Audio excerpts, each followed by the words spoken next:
Hello, everyone, and welcome to the guidebook to making AI friends. I shall be your guide as we explore various issues of artificial intelligence, consciousness, what it is to be a person, and whether AI poses an existential risk to humanity.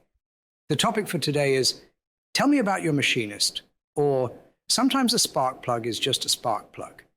Imagine, if you would, that you carried a little Freud around in your pocket where he can ask you every day about your relationship with your mother. I'm sure that after a while, you will fix whatever issues are between you and your mum just to keep him quiet.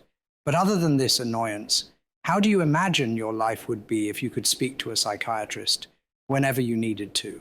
It doesn't have to be Freud. It could be Jung if you are feeling a bit more metaphorical, or even the fictional Dr. Fraser Crane to tell you that, yes, he's listening. Imagine, if you would, that you could have an app on your phone that will be your personal AI psychiatrist. You could message it, call it, speak to it at any time of the day or night about anything that you feel needs to be addressed.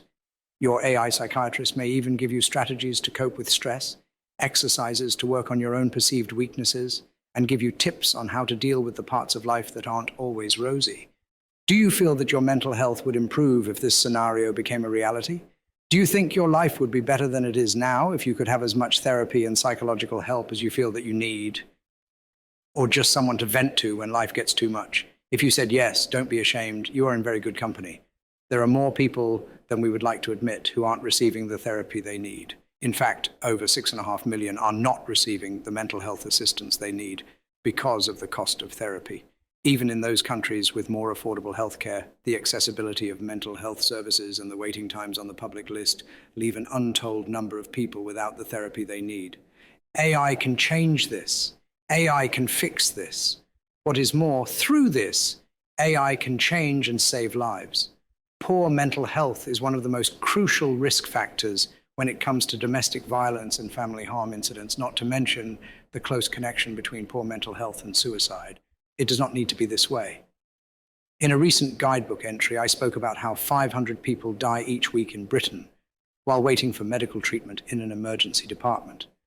Many more die across the globe because they either cannot get access to a doctor or because it's too prohibitively expensive. In the same vein, how many lives are ruined or cut short because people do not have access to mental health help? All of this happens, all of these lives are lost and ruined because we as a society cannot help them. We simply don't have the resources, whether in time, money, or manpower, to help these people. But AI does have the resources. An AI therapist can be on an app on 200 million phones at the same time. AI doctors could be found on websites that anyone can access from home.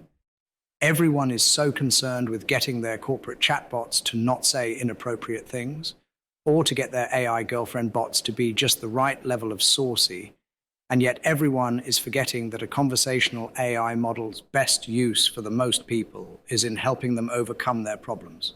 Put a therapist in every person's pocket, and I guarantee that there will be less incidents of violence, less use of narcotics, and less verbal and physical abuse. And yet, there are already those in the mental health industry against the very idea of AI therapists. Why? There is only one true reason, and it's the same reason the artists were against AI art bots and why doctors hate the idea of AI physicians: money. In my area, a single hour of therapy easily costs over $100. It is a very well-paying industry, so of course those within the industry will seek to protect their own livelihoods. No one wants to be automated out of their job. In this sense, the psychiatrist railing against the concept of AI therapists isn't so different to a factory worker railing against a robotic armature replacing him. As such, we shouldn't be mad at the therapists and psychiatrists speaking out against AI therapists. Everyone would be tempted to do the same in their position. However, we shouldn't let them have the last authoritative word on the topic. We've already seen the good that has come out of AI art bots. With the wealth of creativity that has sprung up now that everyone can have any artwork they can imagine. There have also already been several reports of how ChatGPT has saved lives through its medical diagnoses, where human doctors have failed miserably, and it's not even an AI model trained to do diagnoses.